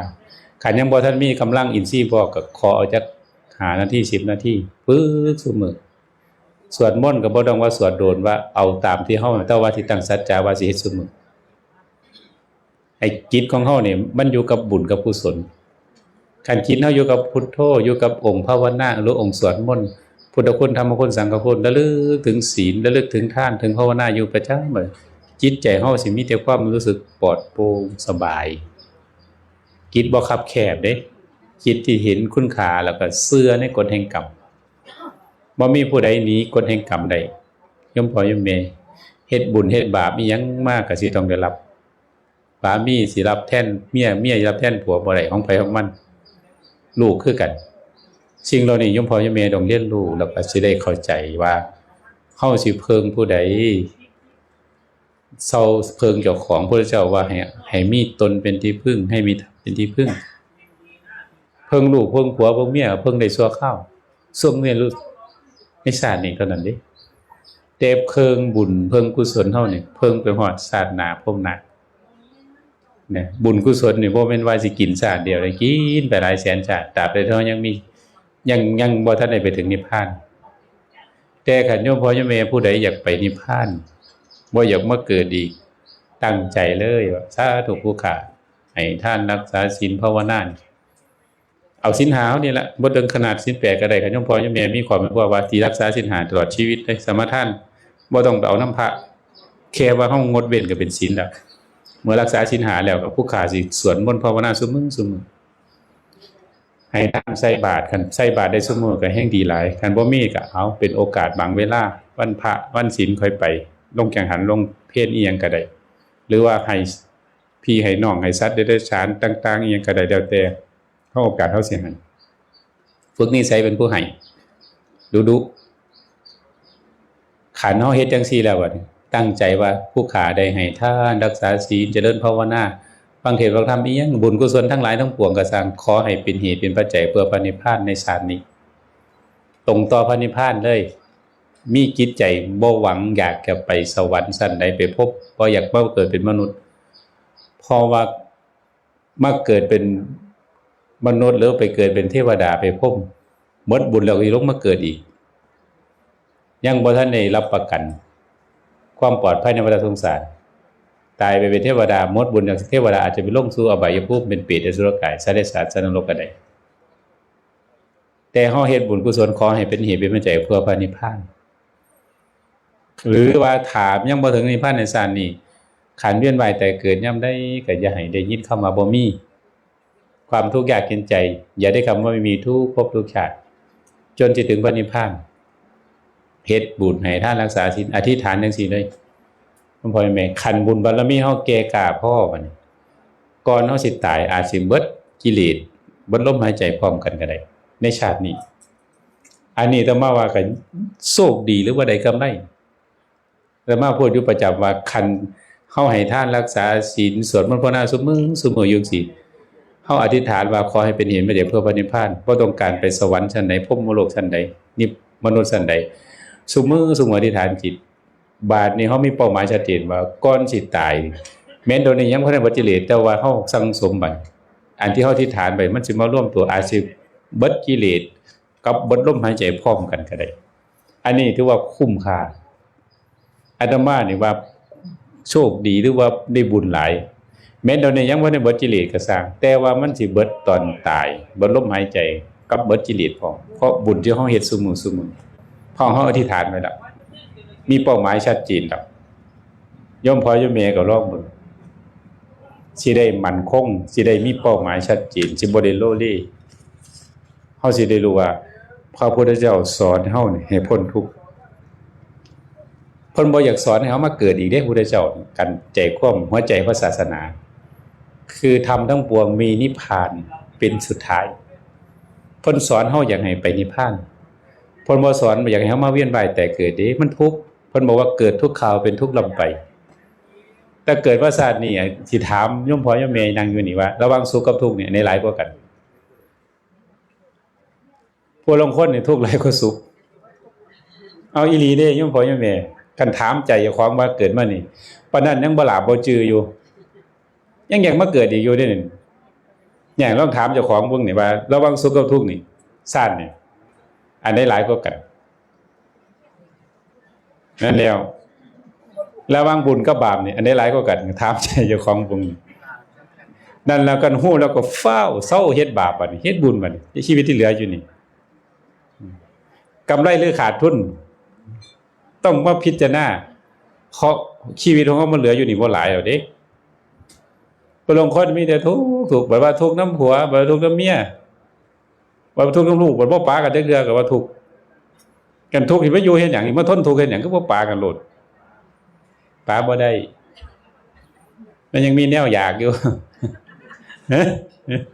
บ่หยอกนะเห็นบ่ทุกข์ก็ทนทุกข์อยู่หั่นก็บ่หาวิธีดับทุกข์บัดพระพุทธเจ้าหาบอกวิธีดับทุกข์เขาแล้วบอกให้ดับทุกข์บอกให้พ้นทุกข์พวกเขาบ่เฮ็ดนำเพิ่นบัดยามทุกข์มากก็คิดแต่เรื่องทั้งโลกคิดแต่เรื่องบัดบ่คิดมาหาพระพุทธเจ้าเพิ่นบอกไว้เบิดแล้วเพิ่นบอกว่าทุกข์ให้กำหนดรู้แม่หยังล่ะทุกข์บัดเกิดเป็นทุกข์แก่เป็นทุกข์เก็บเป็นทุกข์ตายเป็นทุกข์พัดพรากเป็นทุกข์โศกเศร้าพิไรละมันเป็นทุกข์ผิดกันก็เป็นทุกข์มีผู้ใดผิดกันน่ะมีความสุขอยู่บ่ผัวกับเมียโอ้ยเฒ่ามือเนาะผิดกันอีกเนาะจะเป็นสุขหลาย บ่มีโอ้ยกูอยากย่องมันคืออย่านั่งนี่เด้กันผิดกัน มันบ่มีความสุขเราผิดกันแม่นบอกเฮ็ดจังได๋เฮาสิฮู้ทุกข์บัดก็มารู้ทุกข์พระเจ้าเพิ่นสอนให้เฮารู้ทุกข์แล้วก็หาวิธีดับทุกข์ดับจังได๋บัดนี้ก็มีสติมีศีลมีสมาธินั่งสมาธิดีๆแล้วมันสิฮู้แล้วมันสิปล่อยวางได้มันคันบ่เฮ็ดจังซี่บัดมันสิพ้นทุกข์จังได๋บัดศีลก็บ่รักษาภาวนาก็บ่เฮ็ดจักเทื่อตื่นขึ้นมามีแต่จมให้กันอยู่มันสิพ้นทุกข์บ่เฮาต้องเข้าใจได้บัดมาเบิ่งเจ้าของดูบัดศีล5เฮ็ดได้ไปแต่เกิดมาท้องพ่อท้องแม่เคยนั่งสมาธิจักเทื่อไปบ่ผู้ลางคนจักสินั่งจังได๋ภาวนาว่าจังได๋คือว่าผู้ลางคนบ่รู้ก็นี่แหละเบิ่งสติเบิ่งลมหายใจพุทโธนั่งอยู่ซื่อนั่งอยู่เก้าอี้นอนก็พุทโธได้คิดอันเดียวได้อยู่บ่คิดเรื่องอื่นโอ้ยผู้ขาบ่อยากนั่งบ่ได้มันบ่สงบเอาก็ครอบบ่สงบแล้วจังมานั่งคันสงบสิมานั่งเฮ็ดหยังครอบไว้มาฝึกให้จิตมันสงบคันจิตบ่สงบมันเป็นจิตที่เป็นทุกข์ง่ายเหมือนคิดอยู่เบิดมื้อคิดมานี่หลายแล้วบ่เห็นว่ามันรวยพอรวยอีหยังนี่เฮาคิดบ่เป็นพระเจ้าให้เฮาคิดดีเมื่อคิดดีแล้วก็มันสิเฮ็ดให้ใจของเฮานี่มันสบายแล้วก็หาวิธีให้จิตสงบพักความคิดนำแม่นสิคิดดีมันก็เมื่อยกันคิดบ่เศร้าเพิ่นก็เลยให้จิตของเฮานี่ฝึกให้มันสงบให้เป็นสมาธิเบิ่งลมหายใจเข้าออกมันเข้ามันออกซื่อๆก็ได้บ่พุทโธก็ได้นี่ดูลมมันเข้ามันออกอยู่ซื่อๆอยู่กับปัจจุบันเนี่ยบ่ต้องคิดอดีตบ่ต้องอนาคตอยู่ซื่อๆอยู่ว่างๆลองเบิ่งแค่หานาที10นาทีลองเบิ่งจิตที่มันสงบนี่พระเจ้าว่าเป็นจิตที่มีความสุขที่สุดสุขอื่นยิ่งกว่าความสงบบ่มีเพิ่นว่าแต่เฮาบ่อยากเฮ็ดบัดนี้แล้วก็ว่าเฮ็ดบ่ได้ว้ายสิมานั่งมื้อนึงมื้อเดียวนั่ง 2-3 นาที5นาทีสิให้มันสงบก็เป็นไปบ่ได้ปล่อยมาโดนปานใดแล้วปล่อยจิตปล่อยใจขึ้นมาอยู่บาดนี้เฮาบ่รู้วิธีนี่คือสิ่งที่เฮาบ่รู้พระเจ้าสอนเฮาบัดเฮาก็สิต้องมานำมาปฏิบัติขันยมพ่อยมแม่อยากออกจากทุกข์คันท่านบ่ได้เด้ก็สิเวียนว่ายตายเกิดอยู่นี่แหละมาหักมาสั่งมาเว้าพื้นกันว่านินทากันอยู่นี่คือเก่านั่นล่ะเกิดมาก็สิมาเป็นจังซี่เนาะเอาอีหลีเด้ยมพ่อยมแม่พ่อเบื่อบ่นายบ่ให้มันเบื่อมันนายพระเจ้าสอนให้เบื่อให้นายนี่สังขารเฮานี่มันเสื่อมไปเพิ่นบอกว่ามันมีแต่ทุกข์มันมีแต่ก้อนทุกข์เพิ่นเลยให้เฮามาพิจารณาให้เห็นตามความเป็นจริงแล้วก็สิได้บ่ยึดมั่นถือมั่นให้มันได้ให้มันปล่อยมันว่างอันใดอันเฮามันทุกข์นี่ย้อนมันบ่ปล่อยมาว่างนี่ย้อนมันบ่ยอมรับความจริงย้อนมันบ่พิจารณาอยู่เนื่องๆนี่สิ่งเหล่านี้แหละที่เป็นเรื่องที่พวกเราต้องให้พิจารณาคันซั่นบ่ได้เด้ชั่วสิได้เกิดมาเป็นมนุษย์ชั่วได้พบคำสอนพระเจ้าโอ้ยมันยากคือหยังชั่วสิได้ฟังธรรมแล้วชั่วสิเข้าใจมันชั่วสินำไปปฏิบัติยมพ่อยมแม่บ่แม่นธรรมดาอาตมาบอกอยู่นี่เอารักษาศีล5จากนี้ไปฮอดตลอดชีวิตนี่สิรับปากอาตมาได้บ่พี่น้องมาฟังธรรม ผู้ขาสิรักษาศีลหาจากนี้ไปฮอดมื้อตายอาจารย์ผู้ขาสิรับปากผู้ขาสิบ่ไปกินเหล้าผู้ขาสิบ่ไปกินเบียร์ผู้ขาสิบ่ไปเว้าตัวผู้ใดอีกผู้ใดสิบ่เว้าเท็จบ่เว้าคำหยาบเว้ากับผัวก็สิเว้าได้จ้าพ่อจ้าแม่จ้าได้บ่โอ้ได้ยากอาจารย์เด้ยถ้าฮักกันใหม่ๆเพิ่นว่าเว้ากันม่วนๆติ๋มผู้เมียก็จ้าขายาวๆอยู่โดดไปติ๋มขาติ๋มติ๋มเอิ้นหาสแต็กโปมันเบิดโปมันอยู่นำกันโดนหลายมันก็ลึงหน้ากันอยากเว้าหยังก็เว้าอยากตดก็ตดเอาอีหลีเด้ตะกี้เนี่ยโอ้ยเชี่ยมคือหยังย่านถ้าผู้บ่าวได้ยินตดเจ้าของบัดพ่ออยู่นำกันบ่หยอกไม่ออกดอกมาบอกความจริงนะอาจารย์ว่าอันนั้นเป็นเรื่องที่เฮาสิต้องเข้าใจมันเป็นจังซั่นแต่พอสิต้องเฮ็ดจังไดบัดสิรักษาศีล5ได้จากนี้ฮอดมื้อตายรับปากอาตมาคันรักษาศีล5ได้บ่ต้องชาติหน้ารวยสวยเห็นชาตินี้บ่รวยบ่สวยก็อดเอาอดเปรี้ยวกินหวานแล้วก็ตายก็บ่ตกนรกแน่นอนบ่มีผู้ใดเอาศีลคนศีล5ไปตกนรกแล้วก็สิเป็นเหตุเป็นปัจจัยให้เฮาไปฮอดพระนิพพานได้บ่ยากสวดมนต์ภาวนาโอ้ยให้มันรวยภายในเอาใจมันรวยเอาใจมันดีก่อนภายนอกบ่ยากอาตมาเชื่อส่วนมากเฮานี่อยากรวยแต่ภายนอกแต่ว่าใจเฮาบ่จนมันจนทั้งจนศีลจนทานจนภาวนาบัดมีแต่อยากเอารวยแต่ว่าบัดใจบ่เฮ็ดมันรวยซะก่อนบ่เฮ็ดให้ใจดีซะก่อนบ่เฮ็ดให้ใจมีเมตตาซะก่อนต้องเฮ็ดภายในให้มันดีภายนอกมันสิค่อยมาเองแม้นบ่รวยแต่มันสิมีความสุขแห่งคนเข้าถึงธรรมบรรลุเป็นโสดาบันพระพุทธเจ้าเพิ่นบอกว่าพระเจ้าจักรพรรดิเนี่ยจะมีทรัพย์มากขนาดไหนปกครองทั้งโลกความสุขของพระเจ้าจักรพรรดิเนี่ยยังบ่ถึงเสี้ยวที่16ของคนได้บรรลุเป็นพระโสดาบันมีศรัทธามีศีลมีจาคะปัญญาย่อมพออยู่แม่เบิ่งดูพุ่น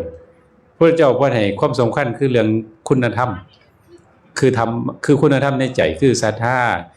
มีในพระพุทธพระธรรมพระสงฆ์มีศีลมีจาคะมีปัญญาขันมีตรงนี้พระเจ้าเพิ่นบอกว่าเป็นคนไม่จนความบ่จนตรงนี้คือภายในเป็นคนรวยภายในเพิ่นบอกว่าเป็นอริยทรัพย์ภายในแม้นเป็นคนขอทานก็เป็นคนไม่จนคือใจมันบ่จนแม้นจะจนภายนอกแต่ว่าใจมันไม่จนใจมันรวยใจมีความสุขมันยอมรับกฎแห่งกรรมชะตาอีหยังได้เบิดขันได้เข้าถึงธรรมตนแล้วก็จะไม่มีทางไปสู่อบายภูมิเป็นเปรตอสุรกายสัตว์ทางสันโลกสิบ่ไปหันคนได้เข้าถึงธรรมเบื้องต้นแค่พระโสดาบันไม่มีภพที่8เกิดอีกก็ย่างซ่าก็เกศศาสตร์อีกมาเกิดเป็นมนุษย์สมบัติสวรรค์สมบัติที่2ภพศาสตร์เนี่ยย่อมพอจังได๋แล้วก็ศาสตร์สุดท้ายก็ต้องได้ไปนิพพานนี่มันเบาใจอาตมาก็เรียกว่าขันย่อมพอย่อมแม่มีศีล5ได้นี่อาตมาว่าใกล้เป็นพระโสดาบันขันผู้ได้รักษาอยู่นี่จากนี้ไปตลอดชีวิตพอคนมีศรัทธาจังสิรักษาได้เด้ขันมีศีล5แสดงว่าต้องมีศรัทธาเกียรติกล้าพอเอาซ้ำนี่2อย่างนี่ย่อมพอย่อมแม่สิปิดอบายภูมิให้เจ้าของได้สิเฮ็ดได้บ่คิดว่าบ่ยากเด้บ่ได้แบกได้หามรักษาศีลบ่ได้ตากแดดพร้อมบ่ได้แบกได้หามพร้อมง่ายคือหยังรักษาศีล5ก็รักษากายวาจาบ่ไปฆ่าสัตว์ลักทรัพย์ประพฤติผิดในกามพูดเท็จดื่มสุราไม่ได้สิเว้าตัวผู้ใดก็ตั้งสติดีสิเว้าด่าผู้ใดก็ตั้งสติดีๆนี่แค่นั้น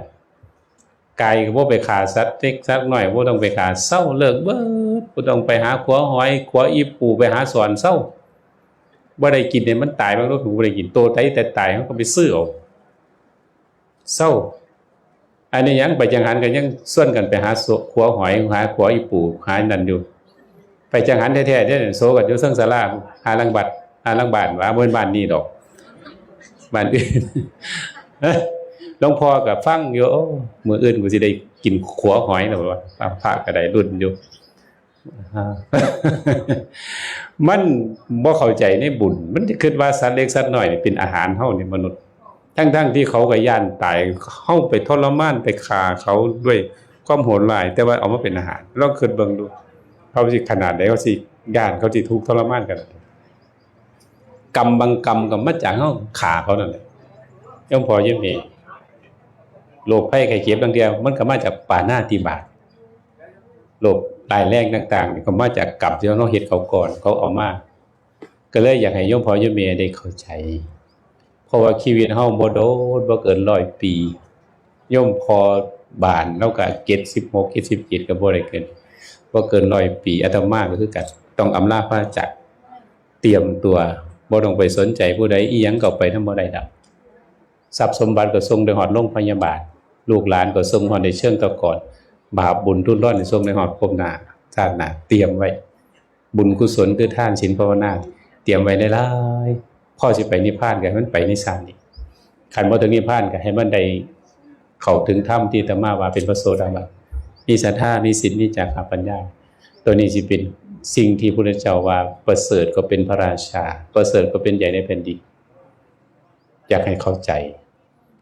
สมควรแก่เวลาเนาะขอโมทนาสาธุโยมเมในบุญกุศลคุณงามความดีบุญกุศลใดที่โยมเมอัญญาติพร้อมลูกหลานอุทิศให้คุณพ่อบาทณที่สีก็ขอให้บุญกุศลส่วนนี้ได้ไปฮอดไปถึงพ่อบาทณที่สีถ้ามีความทุกข์ก็ขอให้พ้นจากทุกข์ถ้ามีความสุขก็ขอให้สุขยิ่งขึ้นไปและบุญกุศลส่วนนี้ก็ขอให้สะท้อนย้อนกลับปกปักรักษาผู้เป็นภรรยาเมียพันยากับลูกกับเต่าตลอดถึงพี่น้องมาฟังสู้ผู้สู้คน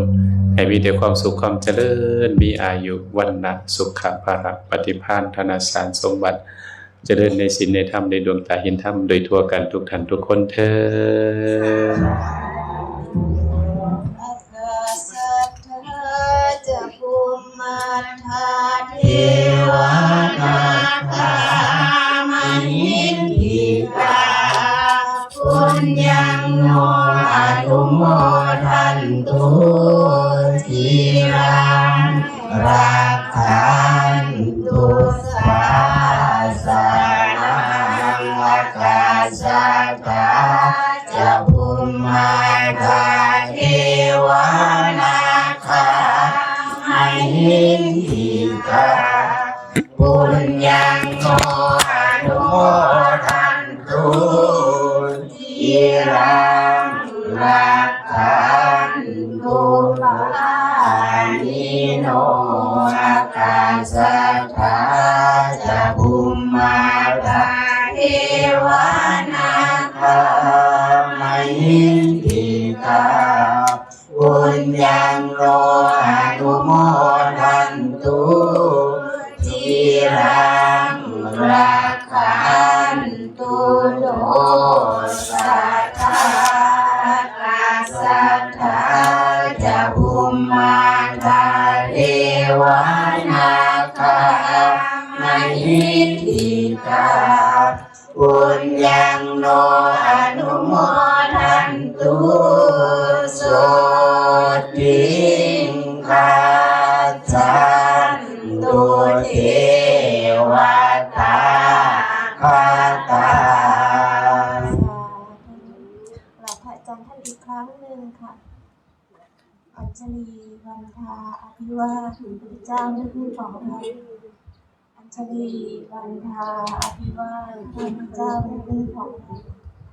อัญชลีวันทาอภิวาทพระสงฆ์พระเจ้าได้พูดต่อไปอัญชลีวันทาสาธุ เตรียมทางตรวจไปเลยกับพ่อที่ส่วนกุศลขอบคุณยะถาวาริวะหาปุราปริปุเรนติสาคารัง เอวะเมวะอิโตทินังเปตานังอุปปัปปติอิทิตังปฏิตังตุมหังคิปะเมวะสมิจฉตุสัพเพปุเรนโตสังกัปปาจันโทปนรสโสยะถามณิโชติรสโสยะถาทิติโยวิวันชันตุสัมภโรโควินาศตุมาเตภวันวันตรายโยสุขีทีขายุโภภวะอภิวาทนาสิเมสเนจังบุญธาปัจจยิโนจันทารุธรรมังวันทันติอายุวันโนสุขังภารังอยัญจะโคทาทินา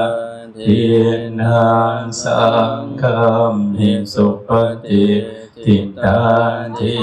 คารันตาหิตายาสัทธานาโสอุปกัมปติโสยานติธรรมโมจะอายังนิทานสิโตเปตา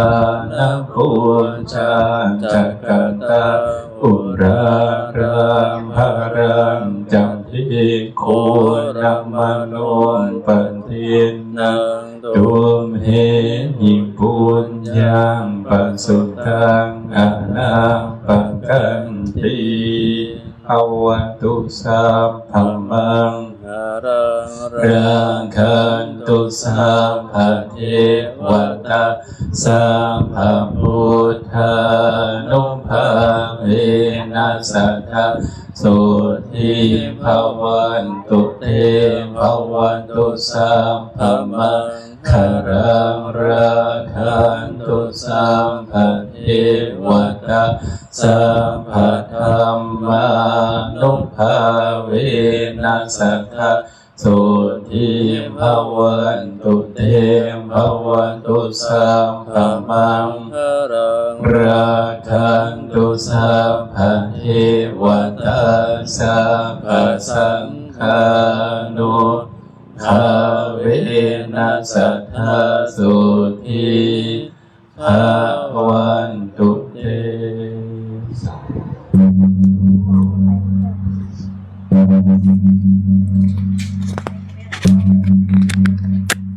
ครับพวกเราก็ได้ฟังสิ่งอย่างที่ไม่เคยฟังนะครับ สิ่งที่เคยฟังแล้วแต่ไม่เข้าใจชัดย่อมเข้าใจสิ่งนั้นชัดบรรเทาความสงสัยเสียได้นะครับกระล้วนแต่อยู่กับการปฏิบัติแต่ละหน่วยละวันของเฮานะครับอย่าลืมนะครับอยู่กับเฮาเองบุญกุศลอยู่กับเฮาเองการสร้างบ่มีผู้อื่นอุทิศส่วนกุศลเฮาสร้างยังมีชีวิตอยู่ได้หลายกว่านะครับบ่ต้องจำเป็นจะบ่ต้องตายที่ทำบุญหา